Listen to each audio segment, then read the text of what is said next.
saya Zainal Ansori. Selamat datang kembali di my channel terbaik untuk memahami blockchain dan cryptocurrency.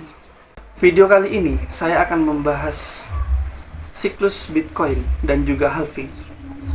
Siklus Bitcoin dan halving adalah dua faktor kunci yang menjadi dasar kita mengetahui saat yang tepat untuk akumulasi maupun untuk take profit. Bagaimana dua faktor ini bekerja dan kapan waktu yang tepat untuk mulai masuk untuk berinvestasi.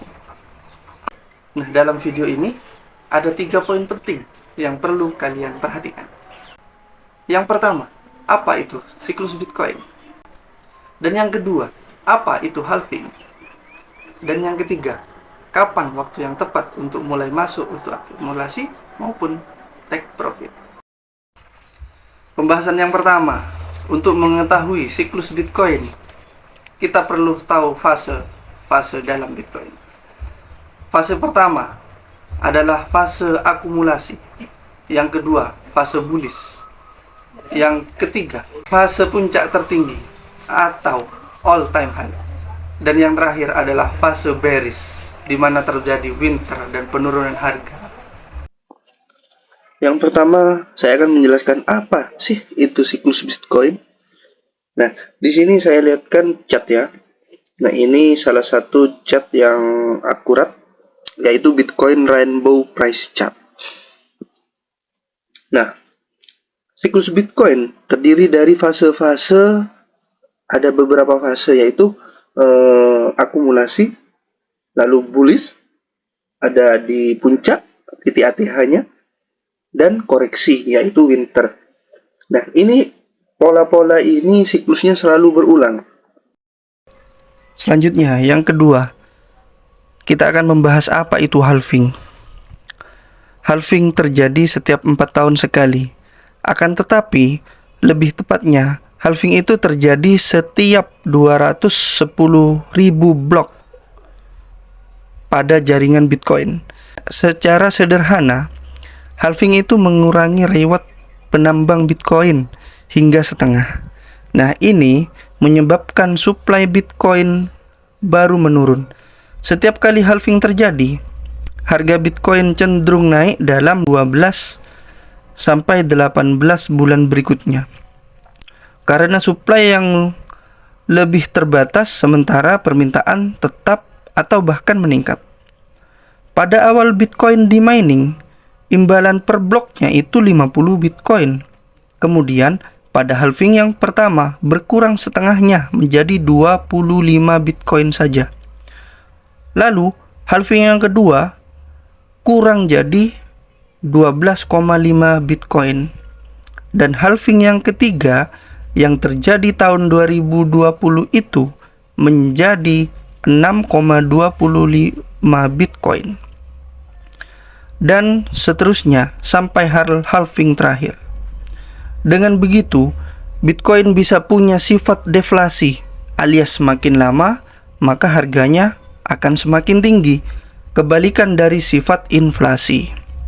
Di sini saya akan juga sedikit menunjukkan perbandingan Bitcoin dengan mata uang fiat kita, yaitu rupiah. Diketahui jumlah maksimal Bitcoin cuma 21 juta.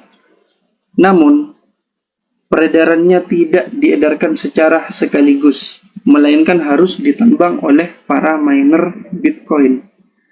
Ditambah dengan adanya halving, maka hasil yang didapatkan oleh miner semakin sedikit karena setiap halving rewardnya dikurangi 50% secara otomatis. Nah, berbeda dengan mata uang fiat yang peredarannya terus bertambah dan dicetak secara terus-menerus. Akibatnya, secara nilai mata uang rupiah kita semakin turun nilainya. Nah, ini saya tunjukkan gambar money supply-nya rupiah. Nah, ini yang sekarang ya, beberapa bulan terakhir terus bertambah. Nah, dan coba kita buka untuk periode waktu 10 tahun. selama 10 tahun terakhir, peredaran uang yang dicetak oleh pemerintah mencapai berapa ya? 9 miliar IDR atau billion. Billion itu triliun ya. Koreksi kalau jika memang keliru. Nah, ini tidak pernah turun money supply-nya. Ini secara maksimal, wah, dari tahun 2000 naik secara drastis sampai sekarang 2024. Dan yang terakhir, yang ketiga, kapan waktu yang tepat untuk masuk mulai beli atau cicil Bitcoin? Ya, sebetulnya jawabannya adalah dari tahun lalu, adalah waktu yang terbaik untuk akumulasi. Tapi apakah sekarang sudah telat? Jawabannya masih tidak. Karena Bitcoin baru selesai halving dan baru aja terjadi penurunan sekitar 20% dari titik di harga 73. Nah, dan saya tunjukkan di sini tahun sebelumnya. Ya. Nah, saat ini kita kan 2024. Nah, ini halving terjadi saat bulan April 2024. Nah, titik akumulasi terbaik adalah antara periode ini. Sekarang adalah kesempatan terakhir karena sekarang sudah melewati halving. Nah, sebelumnya dapat kita lihat.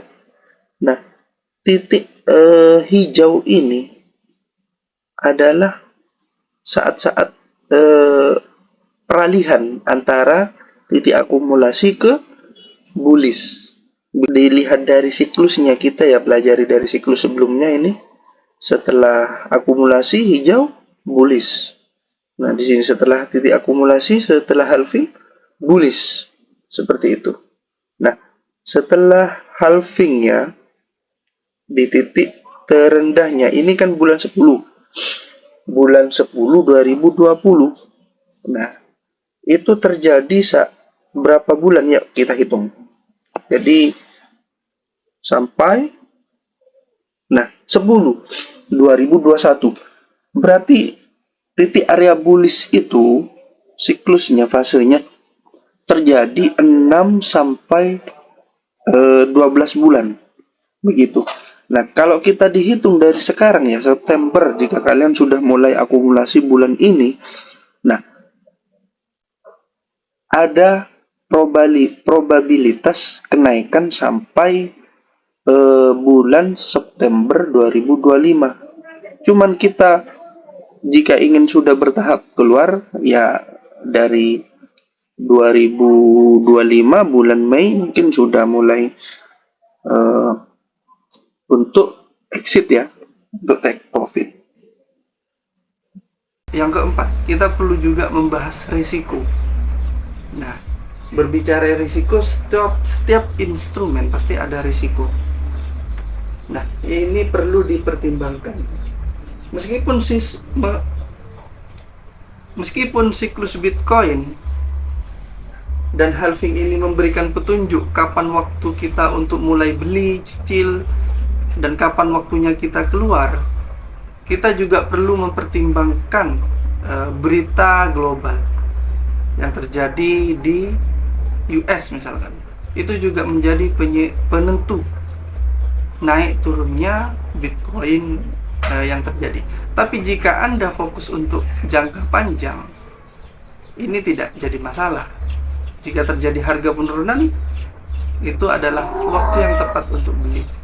Dan jika tidak terjadi penurunan, kita boleh akumulasi tiap hari berapapun, $5, $10, atau tiap minggu, seperti yang saya adakan untuk di posting di channel ini. Ya, mungkin itu saja pembahasan video kali ini.